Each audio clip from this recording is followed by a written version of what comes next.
Hello, Jerry here with Season 4, Episode 31 of Ask Jerry Tachoir.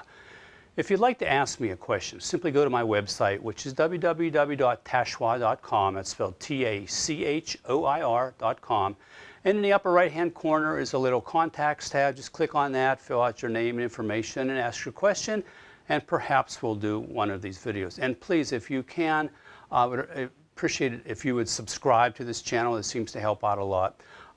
Anyway, we're looking forward to getting some of your questions, and I always forget to mention that, so I thought I would do it right up front. Today's question comes from Michael in North Dakota. Hello, Jerry. I'm a struggling mallet player living in North Dakota. Your videos have been extremely helpful. Your playing seems so pianistic, and with your four-mallet technique, not only is the melody or improvisation very clear, but your harmonic support is outstanding. I've seen some of the younger players on YouTube who are primarily two-mallet players, and they all seem to be predominantly bebop players and just play fast all the time, just a roar of notes all the time. Then I listen to you and other four-mallet players such as Gary Burton, and the playing is so much more musical and clear. I know that you are also capable of playing fast. My question is, as you are soloing, what is going on in your mind? It seems as though your solos are composed or at least predetermined because of their clarity and direction. Just curious as to how you are able to improvise so fluidly on the fly and what you must be thinking. Thanks again. Looking forward to your answer, Michael. Michael, there are basically two schools of vibraphone playing. And the first school being what I call the traditional approach, is predominantly a two-mallet approach where you have one mallet in each hand and you play like linear lines, sort of like a saxophone player would. And it comes more from the Lionel Hampton and the Milt Jackson school of playing. And again, I love these guys. Nothing against them at all, but that's just a different style. I went to Berklee College of Music, and I was very fortunate to study the whole time I was there with Gary Burton. I really like the concept of being a four-mallet player, and I play four mallets all the time. Four mallets gives me the ability to play fast if I want to, but also harmonically support myself and play chords at any given time without having to stop and re-pick up mallets or set mallets down. I can just keep going, play single lines if I have to. And the advantage of four mallets is I can play fast with reduced motion. An example might be like an arpeggio, where a two-mallet player, you have all this physical arm motion going on to get there. As a four-mallet player, all I have to do is basically flick my wrist, and I can play this arpeggio.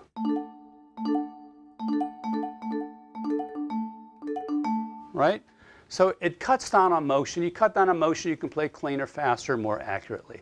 And the other thing that I noticed about the two mallet players that I've been watching also recently is they're bombastic. They play hard. They take the mallets and they're really using their arms and just wearing it out and playing at one dynamic level, which is forte, loud, all the time. And to me, music is all about flowing nice, developing melodies, subtleties, dynamics, softs, louds, aggressive, dissonance, resolution, and that's music. By constantly just flailing at the instrument and just playing fast for fast's sake, to me is not something that I want to do. Now, a lot of this comes about from an ego, and I sort of did it as well. I remember being younger and at Berklee, and I played fast. I was just wailing all the time. And at the end of a concert, I was sweaty, I was tired, my wrists hurt. But what happens is you'll be playing along, and all of a sudden, you'll play a fast lick, and somebody in the audience will go, whoa! And then this little monster, he comes out of your back pocket, and he comes up and he sits on your shoulder, and he goes, yo, they liked it, do it again. So you go, okay, so you play another real quick lick, and you go, wow, because that same guy goes, whoa, that was awesome. And you go, like the little monster's going, yeah, come on, keep it going. And then the other guy comes out and he goes, no. He goes, remember, you want to be musical. You want to play clean and accurate and develop melodies and so. And the other guy, no, play fast. They dig fast. So it's kind of like you got to balance what you want in your music. If you want the wow factor, yeah, sure, wail, play fast all the time, you'll get that. But I guarantee you're going to be hurt in a couple years because of the physical demand put on your wrists and your arms to play like wailing fast. And it happened to me too. I started getting tendonitis in my wrists, and my elbows would hurt. And it's just from overworking those muscles. So I like to play nice and clean, be in control of my instrument, develop stuff, and just make it sound good, and the use of dynamics. And that's real important to me. Now, regarding the next part of your question, whereas what is going on in my head? First of all, when I take an improvisation solo, never once is my solo predetermined or composed, written out, or anything. It's constantly, spontaneously improvised based off of how I'm feeling at that moment, based off of who I'm playing with and how we're having a response back and forth in the chemistry of the other musicians.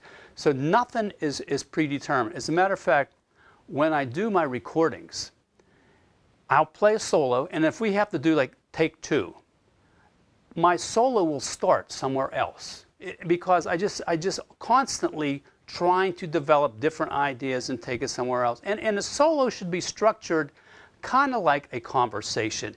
You're making a statement. You're getting more involved with how you're explaining it a little bit more. You're really getting serious about it. And then when you're finished and you've done everything you needed to do to talk about, then it's the other person to respond to your solo.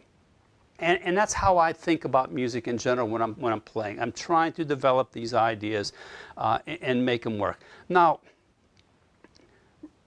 the predetermined thing that you mentioned is something that I don't really think I could do because of the sheer ability to memorize all the notes that I'm playing spontaneously and then try to duplicate that would be an incredibly ordeal to try to just figure all that out. So it's a lot easier for me to just spontaneously develop it. And a lot of that comes from back at Berkeley.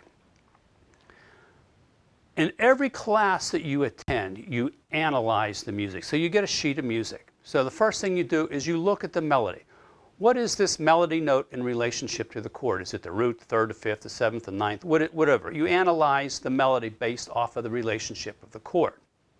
After you finish that, then you go through and you analyze the chord progression. And you remember the brackets and the arrows. This is a 2-5, this 5-7 is resolving to a 1, this 1, and then there's a 3 chord, and there's a 5-7 of 6 going to 6. So you do all the analysis of the harmony.